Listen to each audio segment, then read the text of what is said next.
Coming up. 3, 2, 1. And an Atlas V 401 launches TDRS. And Master Space System Zombie learns to think for itself. All that and a whole lot more on this January 25th episode of Spacevidcast Live. Let's do it!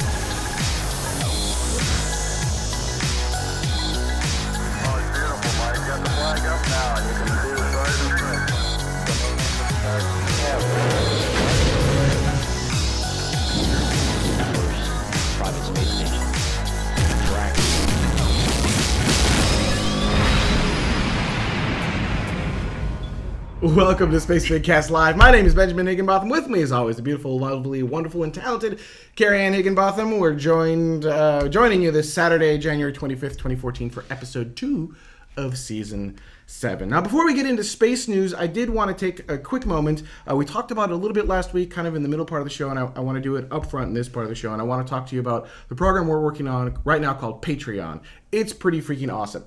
Patreon is a lot like Kickstarter, but for podcasts. It's like a recurring Kickstarter. So this is kind of the general page. If you go to patreon.com/spacevidcast, this is the page you're going to see, and you'll see on there you're able to pledge. And then you can pledge any amount you want, kind of like Kickstarter. So if you pledge, go ahead and go to the next graphic. If you pledge like $1 or up to $5, there are different rewards that you're going to get for different levels. Unlike Kickstarter, where you pledge once, you pay once, and then you get something and you're done with that campaign. Patreon's kind of more for artists, where you're creating recurring content. So you pledge and you say, okay, every time Spacevidcast releases a show, I'll give you $1, or I'll give you $5, or whatever that amount may be. I'll give you 50 cents, right? You pick the amount. So every time we release a show, you pay that amount. But there is actually a safety precaution to make sure that you're not charged an arm and a leg. You can set a maximum amount that you're going to spend per month. So if we release 20 shows and you had pledged $10, you're not going to get charged $200 if you said I have a maximum of like $50 or $20 or whatever it may be. And Spacevidcast isn't the only entity out there that's doing this. There are a lot of really cool Patreon campaigns going on right now, and I encourage you to take a peek at them.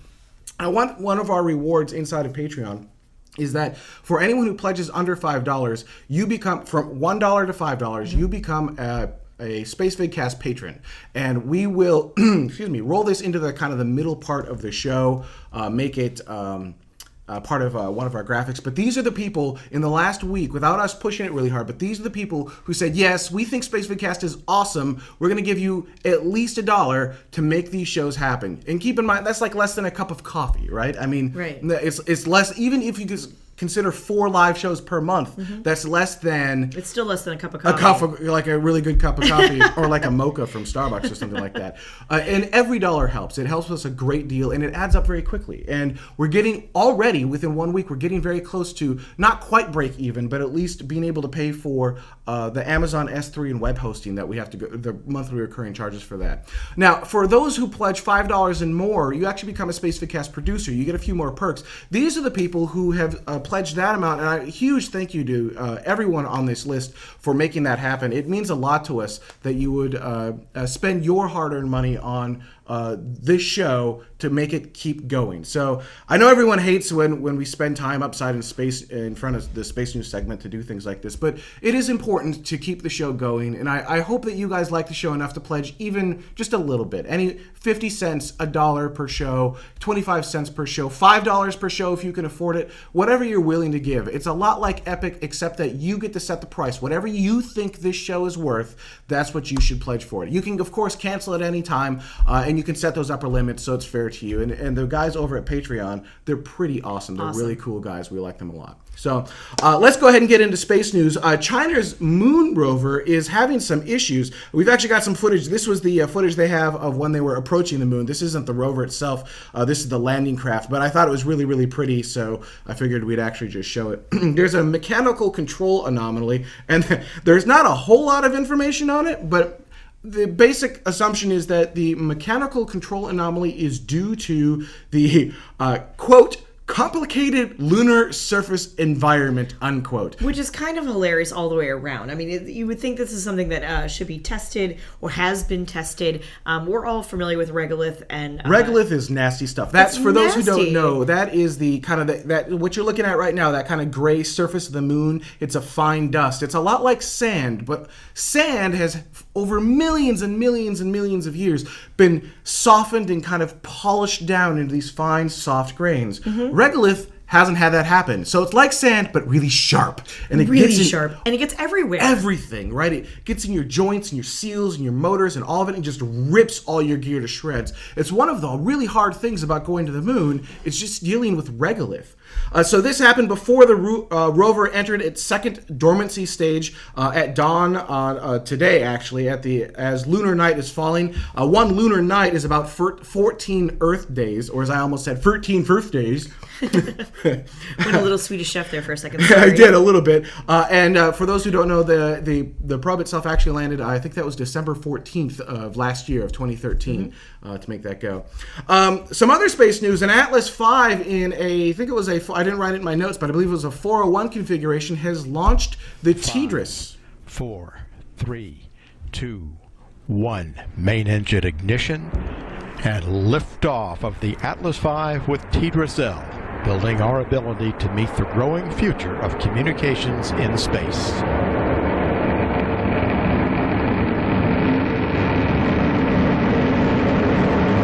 Booster fuse gone to closed loop control. Picture roll program has begun. Vehicle body rates look good. Plus the battery voltages are stable. Tank pressures are as well. So what I didn't get to say, TDRS is NASA's tracking and data relay satellite system. So actually, fun little factoid, if the acronym is TDRS, that stands for an individual satellite like this. TDRS-L, which was launched, would be TDRS-L. But if it's referred to as TDRSS, that's the entire constellation, it's the entire system. So, yeah, I know, fun little thing that now you've learned if you didn't know before. This is the ability for NASA to send their signals up instead of down. If you remember in the Apollo era, or maybe you don't because 50% of the planet wasn't even alive, but in the Apollo era, when they were coming back for re-entry, all the radios pointed down, and as they were coming in, all the atmospheric re-entry, that plasma that would happen on the bottom of the vehicle basically prevented the radio signals from making it down, so we lost communication for several minutes. Well, now what we do is instead of going down, we have radios that point up, and they hit the TDRS satellite communication network, and this communication network goes all the way around the Earth, and so no matter where the vehicle is, you can send your signals up, bounce it all the way back around to wherever you're going, for example, Houston, and then send it back down, so even as you're re-entering, you still have communication. You can use it for the International Space Station, so we never lose communication with a space station when it's, say, over the ocean with no ground station coverage. You can use it for many different things, and this is a next-generation TDRS satellite that should give them faster speeds so they can do more things like high-definition downloads and stuff like that. So that was how United Launch Alliance Atlas V rocket that launched January 24th of this year at 02:33 coordinated time. You want to take the next one? Yeah, absolutely. So Morpheus has had its third free flight, which is really exciting. Which is on January 16th. I apologize that we didn't actually have this in last week's show. But we were slackers. Apparently. But it was at the north end of the Space Shuttle landing facility at NASA's Kennedy Space Center. I thought they were testing in Texas. I thought so too, but I don't know. The thing is that when Morpheus lit, it actually lit underneath on top of, a flame trench. And so I'm wondering if maybe that something like that wasn't available where they were in Texas, and that's why they moved over to Florida. Could be. It was Texas, though, right? I'm not crazy. Absolutely. When you go for more information, you actually go to the Johnson Space Center. Oh, all right. Yeah, okay. Yeah, so, right. But for some reason, this one at Kennedy, what have you, it's all right. It ascended about 187 feet in the air, translated for over about 154 feet, and then landed within 11 inches of its target. And we actually have some footage. It's actually quite beautiful. Check it out. 4, 3, 2, 1.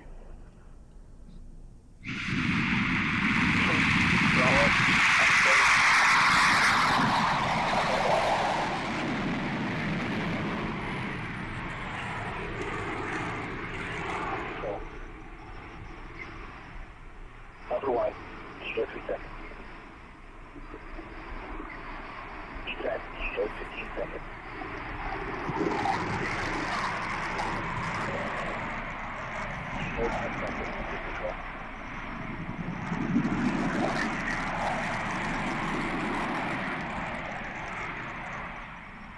That's just awesome. It's gorgeous. I love that right there.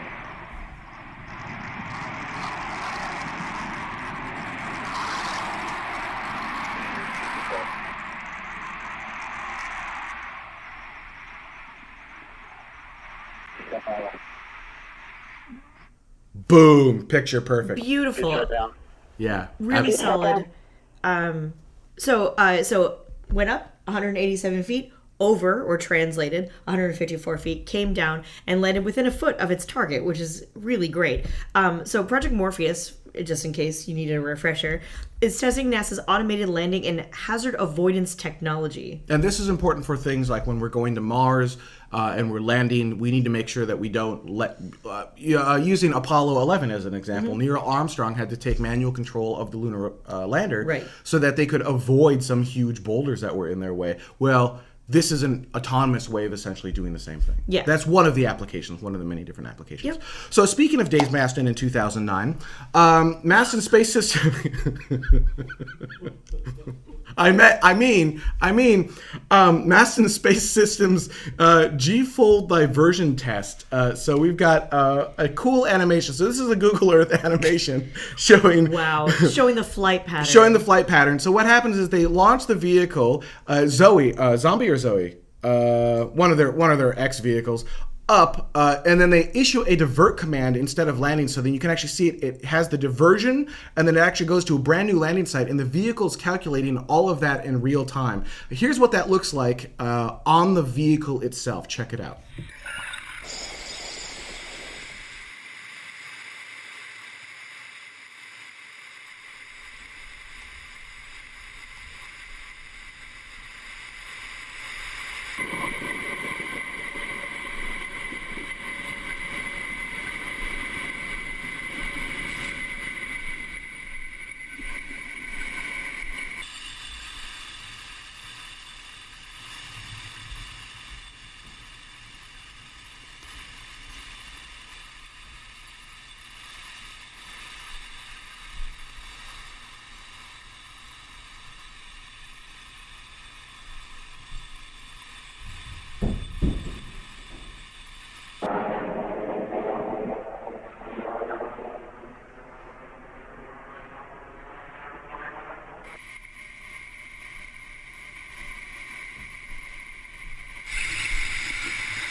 I love the engine cutoff noise.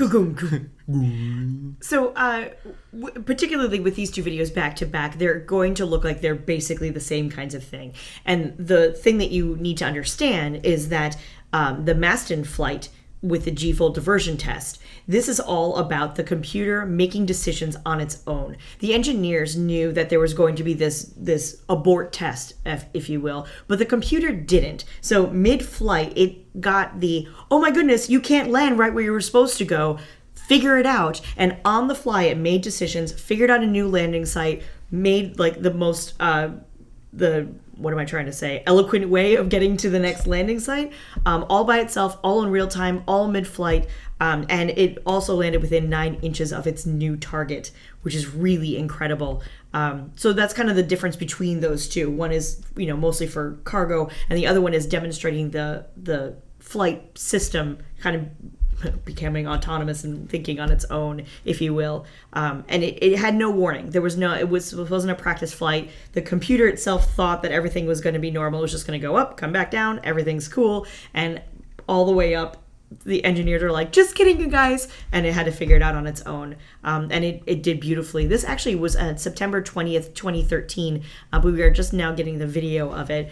It ended up to be about a half-mile diversion, but it was a planned. Oh, the engineers, like I said, it was a planned abort. I love watching the engine kick. It Figures out the diversion, and the engine's kick. It's like, this way now. Absolutely. It's fun, yeah. It was really cool. Max altitude was 1,200 feet. It translated about a half mile, or went over about a half mile, but at about 50 miles an hour, which is pretty fast, I would imagine. And then, like I said, landed within 9 inches of its new target, which is really incredible. So congrats to Mastin Space Systems. That's really awesome. They've been working with Jet Propulsion Laboratory on that. All right, let's take a quick break, and when we come back, the main topic, which is destinations versus infrastructure. Stay with us. We'll be right back. 1, 0. Liftoff. The fleet of space shuttles were doing amazing things in space. We've got all your space geekery right here. And welcome back to episode 7.02. We had a really interesting comment from, See, this is what happens when I'm not paying attention to the technology on the desk. From Maya K on our last show, and I was thinking about it. I'm like, actually, this is something that will require a little bit more talk than the 30 seconds we're going to give it in the comment section of the show. Right. And that is, in last week's show, at about 30 minutes in, we talk about destinations. In my opinion, we need to focus on improving the space transportation infrastructure itself. We cannot move enough mass fast enough in transit, and we cannot lift enough mass into low Earth orbit in an economically and sound manner. So there are two ways to look at this, and that is one of them, right? Which is you don't have the infrastructure, so you can't go anywhere. Right. But the other way to look at it is, where are you going? Right. So are we going to Mars? Because that's very different than going to the moon. So do you pick a destination and then build the infrastructure for that destination? Or do you do kind of like the U.S. highways, which is where you just kind of have them going across the country, just kind of say, okay, well, these all go across different areas. Now build offshoots of those to wherever you need to go. Interesting. Right. Interesting. Oh, what's your opinion? Where should we go? Well, I don't know. My worry about, kind of like you said, not picking a destination and just working on the infrastructure first is that we'll just sort of, it'll inhibit us, oddly enough. I think what will end up happening is that we'll be working on this and everybody wants, say, warp drive. And so we're not going anywhere, you guys, until we get warp drive, because otherwise, we're not going to get anywhere. Do you see what I'm saying? That makes sense. So then where do you draw the line, right? Because that's a valid point. Because you could say, okay, well, yeah, I mean, we could build the infrastructure to get to Mars. But, I mean, you're not going to go much further than that. Right. You're not going to be able to send humans, at least, much further than that. Right. So then do we just say, okay, well, that's not very far, that's not very good. Do we wait till warp drive? Right. Or do we put all of our efforts into designing something that may be potentially impossible? And then forever delay absolutely everything. Right. So this is the reason this is an interesting question is because that's what we view the problem with the Space Launch System to be. For those who don't know, the SLS program, Space Launch System, is NASA's next generation rocket. It can bring a boatload of payload into space. It is also very expensive. It's very expensive to design, very expensive to build, and very, very expensive to fly. And so you look at this rocket and you go, okay, great. So we're designing this huge, huge rocket. Where's it going? Right. What is it? Are we going to the moon? Are we going to? I don't know. It's going. Okay. It can go up. And then what? And so that's why I thought this was an interesting question, because I had always viewed that as like, obviously this is wrong. Right. You need to have a destination in mind because space is hard. Right? You can't just go, oh, I'm going to build a rocket, I'm going to go to Mars. No. Right? You look at what SpaceX and Mastin Space Systems and some of those other guys are doing, and it's clear, definitive steps on, we need to figure out these things in order to get to Mars. Right. These things that they're figuring out don't necessarily get them to the moon. Some of them will help them get to the moon. Sure. But, a lot of them are specific to Mars. So if you don't have a destination in mind, are you able to still make a program that works? So I guess the difference is, do you take the Mastin/SpaceX approach and go destination first, or do you take the NASA approach? It's not really NASA, it's more congressmen. Do you take the Congress approach and say, nope, build the big rocket, and once we have it, we'll figure out where we want to go? Yeah, I mean, I don't know. Like I said, I mean, my initial reaction was sort of as if you had said, I'm going to surprise you for our anniversary. We're going on vacation. And I'm saying, okay, well, I need to pack. What am I packing for? And you're like, you're packing for vacation. Great. Do I need a parka and skis, or do I need like a bathing suit? Vacation. Right? And that's not really an answer, which is kind of unfortunate. And so, so then at that point, do you pack for everything? Do you make a vehicle that can go anywhere and everywhere? And then at the same time, do you wait until that vehicle is done that can go anywhere and everywhere? Like, do you wait for that warp drive to even take the baby steps outside of low Earth orbit? So 1/Alpha in the chat room says, once you're in orbit, you're halfway to anywhere. So you just need to get out of Earth's gravitational well and then get to wherever you need to get. Sure, but that other halfway is relative. Why? Because generally when you get into orbit, you're out of fuel. You're done. Your rocket is spent. So yeah, you're halfway to anywhere, but you're stuck halfway there. Right. I mean, then I guess that's a time versus quote unquote fuel issue. Yeah, eventually I'm going to make it to Pluto, but I'll be dead by the time I get there.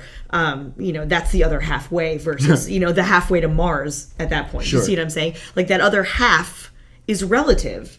And so I don't know. I'm not saying that I have the answers to that, but that's my initial reaction is I don't want to wait till we have warp drive to get anywhere. But maybe it doesn't need to be warp drive. So maybe it's a combination of both. Maybe it's saying, look, we're going to Mars, which means we need some infrastructure up there. Right. We need a fuel depot that's not at the International Space Station's inclination, one that's at a reasonable inclination that will help us get to Mars or the Moon. And we need to make that so that you can go up, you dock with this fuel depot, you refuel.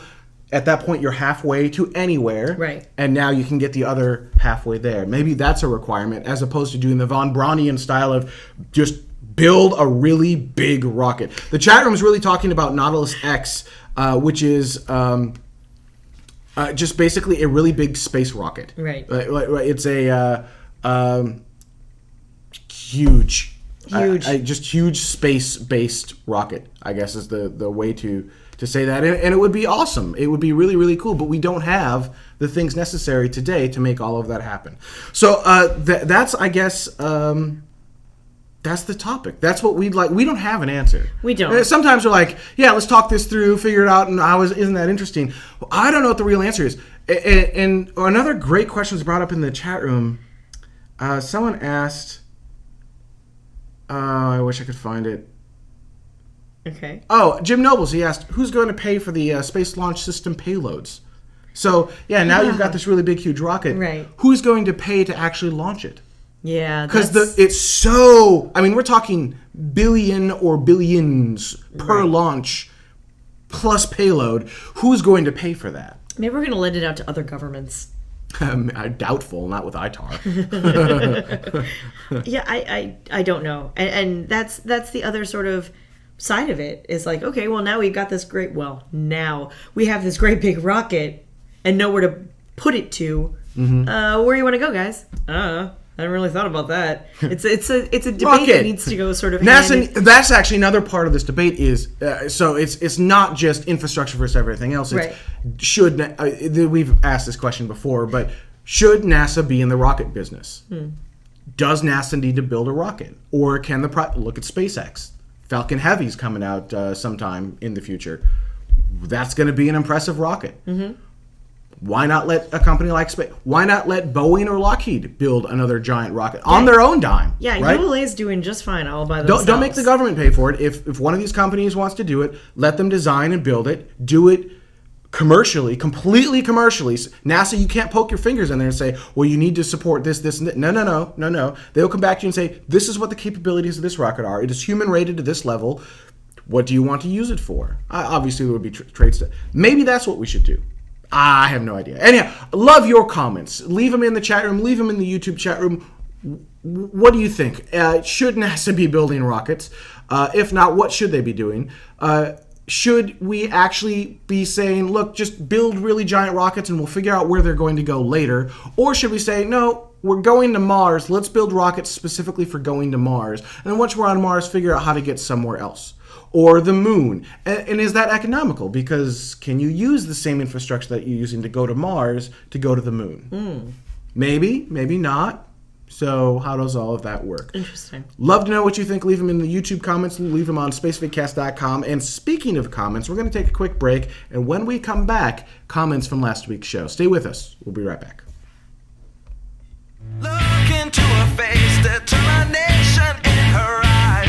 She won't give up or quit or fall for little fashion lies. Filled with awesome expectation. This girl's a fascination. And nothing in her way will keep her from her destination. Cause she's fire walking.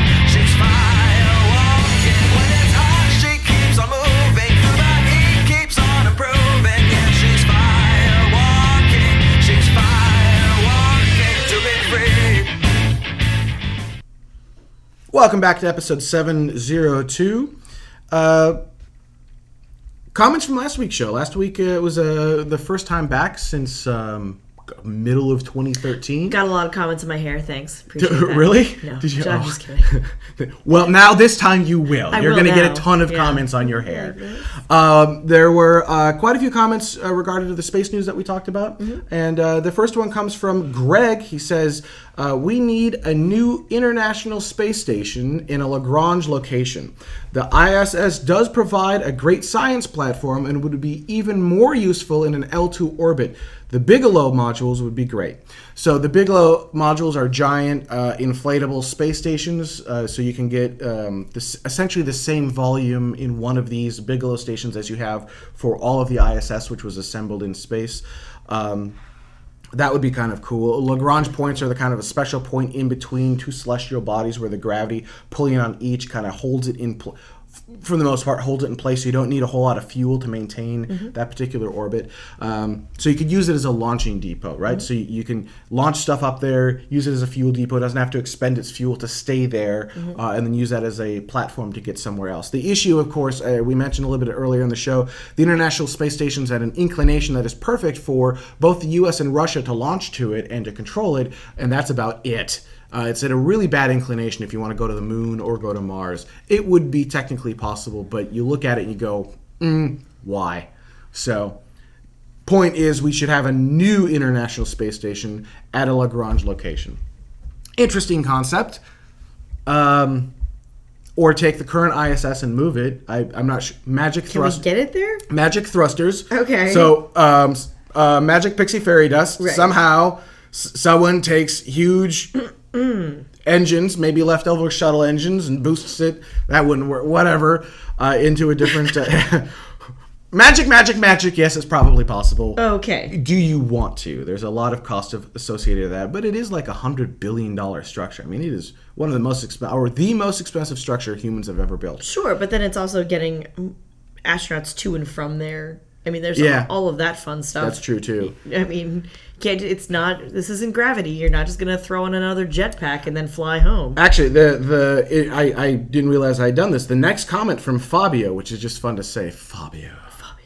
Says the International Space Station is very relevant. It would be much more cost-effective to use the ISS as a spaceport to dock there with all the spaceships you're going to need for a deep space exploration. Ships that will never land on Earth, but ferry astronauts around the solar system. So basically, cyclers that go, they're built in space, made for only space. Right. They could not withstand re-entry into an atmosphere, which means you could make them larger, right? Yeah. I mean, you can make them for larger, their specific lighter. task. I mean, there's so many different. Yeah. So, but you would use the ISS as a launching post for that. Again, wrong inclination. We need to move it. But interesting concept. And this goes back to us saying, well, what are the science experiments on the ISS? Is it still worth the very high cost of running the ISS? I think the answer is yes. I just think that we need to better educate ourselves. Maybe NASA's doing this, maybe they aren't, but need to better educate ourselves on what actually is going on in the ISS so that we can go, oh, no, that does make sense. Right. That is worth doing, absolutely. Bill Hughesley says, it, referring to the Space Launch System, will fly just like Ares flew. Ouch. But bum. Ares kind of... Ares sort of flew? Well, there was the Ares 1X, Right. which wasn't an Ares. It wasn't the same first stage. It was a dummy second stage. It wasn't the correct avionics, but it was the Ares parachutes. Yes. So there were those. The real parachutes were on board. Tribal electrification. So, yeah, I think the concept there being either one of two things. One, it will never fly. It will never make it out of paper rocket stage. Right. Or two, if it does fly, it won't actually be the Ares rocket. It will be kind of a dummy system that they've designed to simulate what they think it might be like, but not actually build the real thing, just for purely politics. We'll find out. NASA they've got money for it. I mean, they keep, the Congress keeps diverting funds into them for SLS, so we'll see. I'm not sure. Yay. Nightlight ABCD. That's a good name. That's an interesting name. It took me a minute. Says, there is no way that a manned flight to Mars would pass a cost versus benefit evaluation. The manned flight to Mars and the possible manned flight base is more of a jobs program, and the greatest benefit would be for the contractors. We are already on Mars. We have satellites and rovers on Mars right now, and much, much less cost.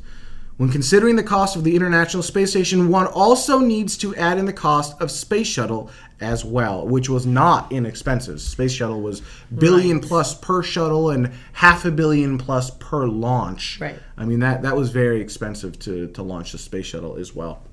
So this goes back to the concept of humans or robots. What makes more sense? I know we've had this discussion on Spacevidcast before, and I think the answer is both. Yes. The amount of science done on Mars by robots is awesome, and we've done it, and we've got a presence right now on Mars. Very cool. Nightlight ABCD is absolutely correct. We have rovers actively on Mars right now. It's very cool. Very cool. And the amount of science that they have done could be done by one human since every rover has been there. Mm-hmm. One human could do more science. I think it was a week, but I'm going to say a month. Sure. In 1 month on Mars, one human could do more than all of that technology combined. Yeah. So that's the difference. Now, rovers and robots are getting smarter as mast and space systems. I'm sure their rovers will come to life soon. We do hear bow to our robot overlords on Spacevidcast. Was that a joke because we just showed a zombie? Yeah. Okay. Mm-hmm. I got it now. It was a little subtle, a little too subtle, but Go yeah. on. So these vehicles are getting smarter, but at the same time, there's nothing quite like having a human brain and body there to do stuff. It will be difficult because you'll have to be protected from the lack of pressure, the atmosphere. It's not like just walking outside and picking up a rock, but it will still be way faster and better. So I don't think the answer is one or the other. You don't want to just send humans to a celestial body without having done some robotic scout missions before. But at the same time, the robots can't do what humans can do. So we should, in fact, do both. And it's just, then people argue over funds. Well, should you put funds here or put funds there? You should, in my opinion, fund both.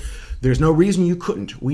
If we took the money that we spent on war and funded it on advancing the human species, imagine where we would be. It's a choice to not fund both, or choice to fund one or the other. And that's a choice that, depending upon where you are, if you're an American, it's a choice that every American makes through their elected officials. And if you don't like the choices your elected officials are making, do not re-elect them. And if you, convey that message to everyone else and make sure that they agree with you. Was that a little too soapboxy? No. I did soapbox a little bit there. I'm sorry. A little bit. Oh, this one's long. All right, so I have the full question here. You guys are just getting a part of the question, so here you go. This was an email sent to us by a journalist, and the entire email goes, I'm a journalist writing for an online platform. I'm currently working on an article about the way Mars One intends to broadcast the mission to the public. I would like to know how the space community, I do not know why that's in quotes, and the scientific world look upon the media spectacle this mission is turning out to be. Therefore, I'd like to ask you a few short questions in your broadcast from May the 5th last year. You discussed this project and called it a reality show. Would that necessarily be a negative thing? Or could you also do a great way to support the general public more interested in also a great way to make the general public more interested in the public. Nah, that's how he wrote it. All right, whatever. Basically, is it a way to get the general public more interested?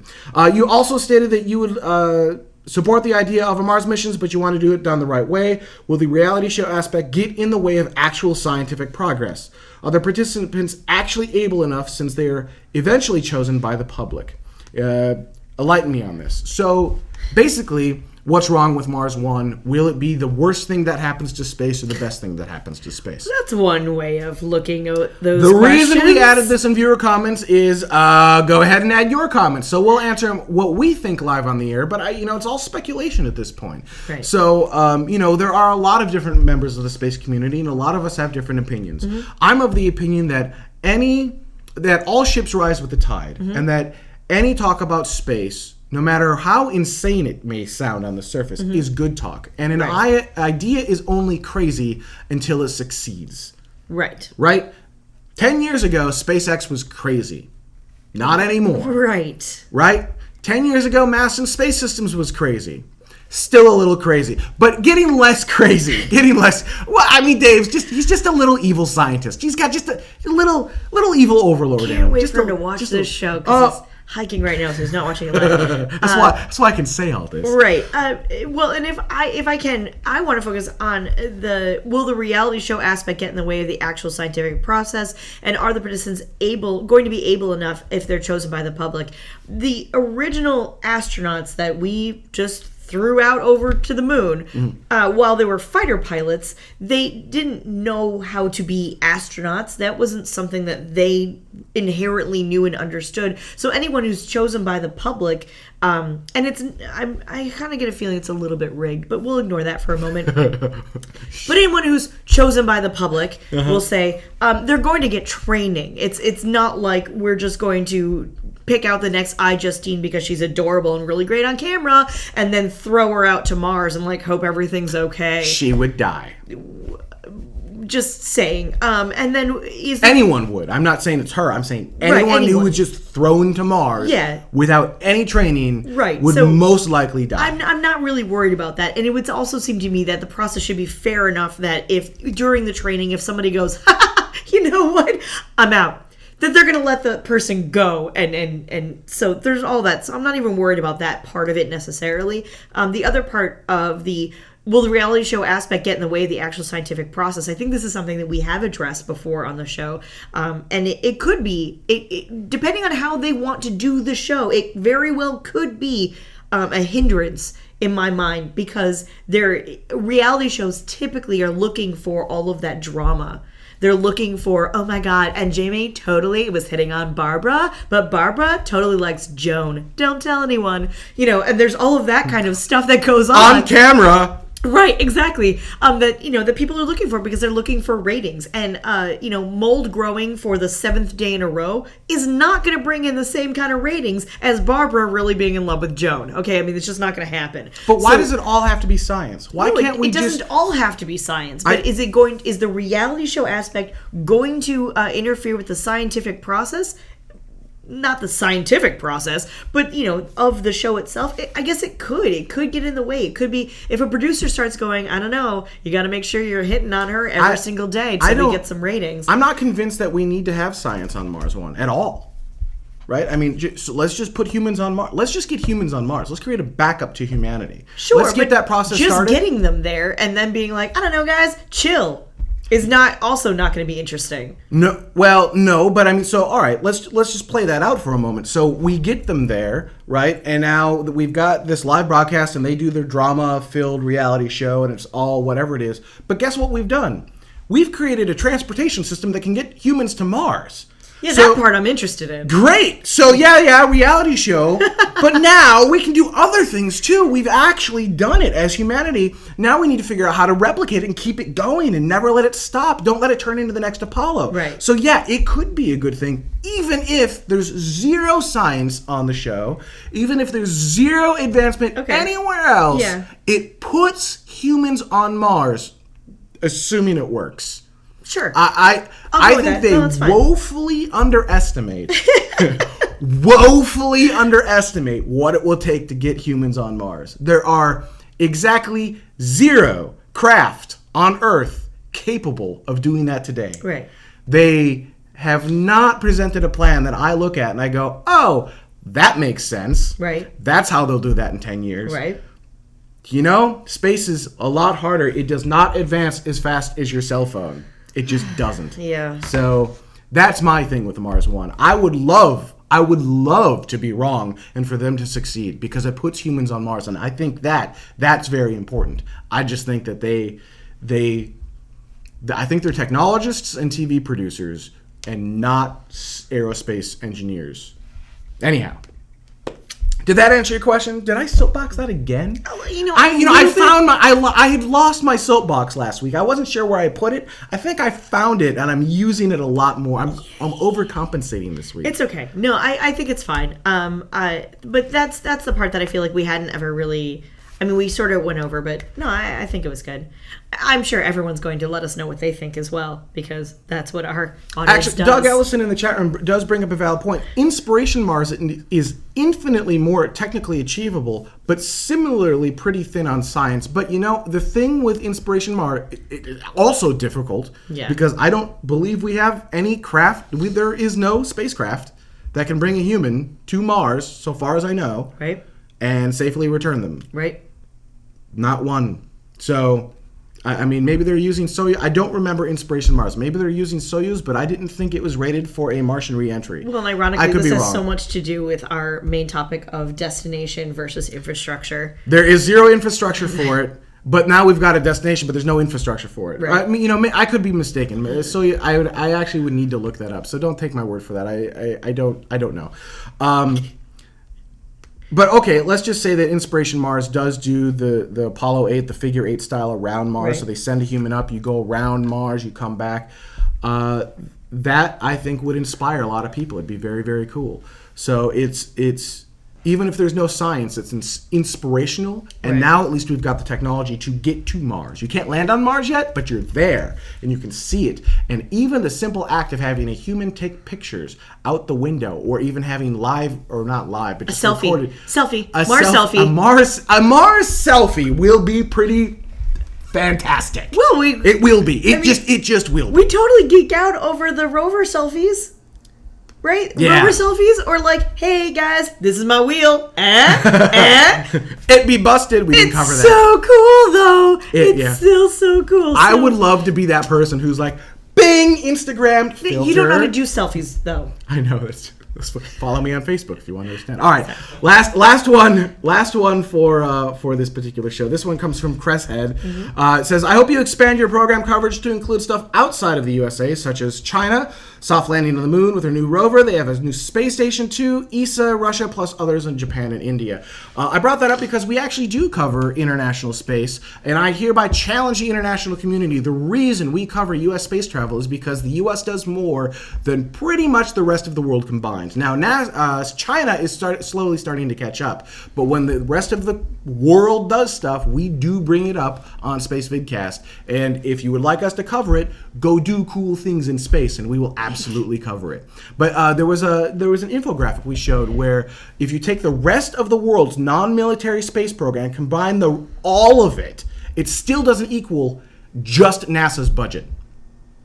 A little disturbing. That's the cold, harsh reality of it. I'm not saying U.S. is better or worse. I'm saying go do cool things. Copenhagen suborbitals, freaking cool stuff. We've covered Copenhagen. It was awesome. China was doing cool stuff on the moon. Brought them up on this show. They've got their Tiangong 1. And Tiangong is the space station, right? Yeah. Cover that on the show. We absolutely cover these things. We just do more of it. Do more awesome, cool things, international community. It doesn't just have to be the U.S. It can be anyone. And you said NASA's budget, and that's not even considering at all anyone else, such as Orbital, Maston, SpaceX, Virgin, all of those other American companies that are also doing some really kick-ass stuff in space. All right, that's our show for this week. Leave your comment. I think I want you to leave your comments on YouTube. Remember, patreon.com/SpaceVidcast. It helps us a lot. If you like these shows, we'll bring them to you as often as we can, and it really does help us produce really cool shows. I want to get more cameras for more angles here. I want to put more stuff in the control room. There are some pretty cool stretch goals, like if we reach 10,000. Look, I realize it's unrealistic, but dream bigger, go home, right? So 10,000 per episode, which would be about 40,000 per month, which is an insane amount of money for a show like this. But how cool would that be? We would build our own studio space. We would bring in live audiences. We would fly around the country bringing you, like the Morpheus thing, if we were able and allowed, we'd just go cover it live for you. How cool would that be? So let's try to get there. Let's make science, space, technology, engineering, let's make those the things that are really pushing forward. And I hope you guys enjoy this show. I hope that you think it's worth $1 per episode, or maybe a couple bucks per month. I hope that you enjoy it that much. If not, that's okay. You can still enjoy the show. Just leave your comments, and thank you guys so much for watching. Sadly, we will not be here next week. This is where Patreon comes in, right? You will not be paying for a show next week, because there will not be a show next week. Carrie Ann and I are taking our anniversary trip, which we do once per year, and I'm excited to go. We're going to be departing shortly, so thank you guys so much for watching, and we'll see you in 2 weeks.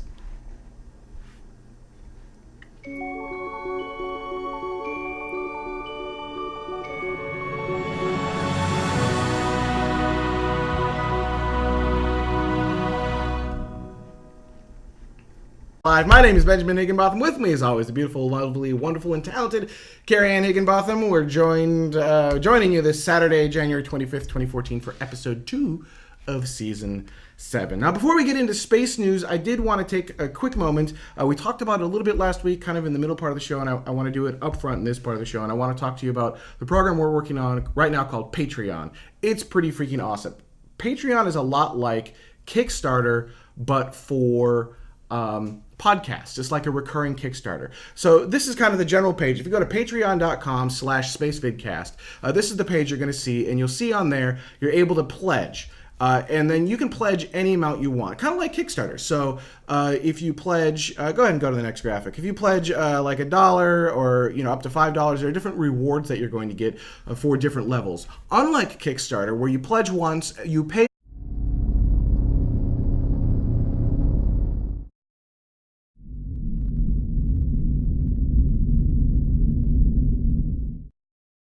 Coming up. 3, 2, 1.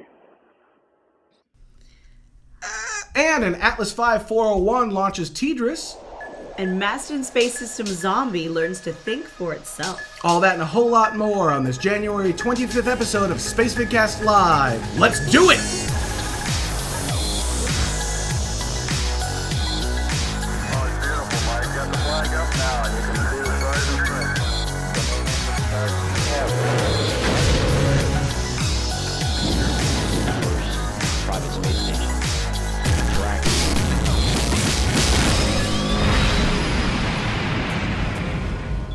Welcome to Spacevidcast. You actually become a Spacevidcast producer. You get a few more perks. These are the people who have pledged that amount, and a huge thank you to everyone on this list for making that happen. It means a lot to us that you would spend your hard-earned money on this show to make it keep going. So I know everyone hates when we spend time upside in space in front of the Space News segment to do things like this, but it is important to keep the show going, and I hope that you guys like the show enough to pledge even just a little bit. Any 50 cents, $1 per show, 25 cents per show, $5 per show if you can afford it, whatever you're willing to give. It's a lot like Epic, except that you get to set the price. Whatever you think this show is worth, that's what you should pledge for it. You can, of course, cancel at any time, and you can set those upper limits so it's fair to you. And the guys over at Patreon, they're pretty awesome. They're really cool guys. We like them a lot. So let's go ahead and get into space news. China's moon rover is having some issue once, and then you get something and you're done with that campaign.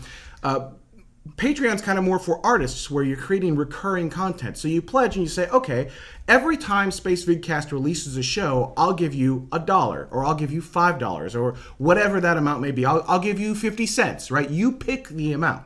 So every time we release a show, you pay that amount. But there is actually a safety precaution to make sure that you're not charged an arm and a leg. You can set a maximum amount that you're going to spend per month. So if we release 20 shows and you had pledged $10, you're not going to get charged $200 if you said I have a maximum of like $50 or $20 or whatever it may be. And Spacevidcast isn't the only entity out there that's doing this. There are a lot of really cool Patreon campaigns going on right now, and I encourage you to take a peek at them. One of our rewards inside of Patreon is that for anyone who pledges under $5, you become, from $1 to $5, you become a Spacevidcast patron, and we will roll this into the kind of the middle part of the show, make it part of one of our graphics. But these are the people in the last week, without us pushing it really hard, but these are the people who said, yes, we think Spacevidcast is awesome. We're going to give you at least $1 to make these shows happen. And keep in mind, that's like less than a cup of coffee, right? I mean, right. It's less, even if you just consider 4 live shows per month, that's less than... It's still less than a cup of coffee. A cup of, like a really good cup of coffee, or like a mocha from Starbucks or something like that. And every dollar helps. It helps us a great deal, and it adds up very quickly. And we're getting, already within 1 week, we're getting very close to, not quite break even, but at least being able to pay for the Amazon S3 and web hosting that we have to go, the monthly recurring charges for that. Now, for those who pledge $5 and more,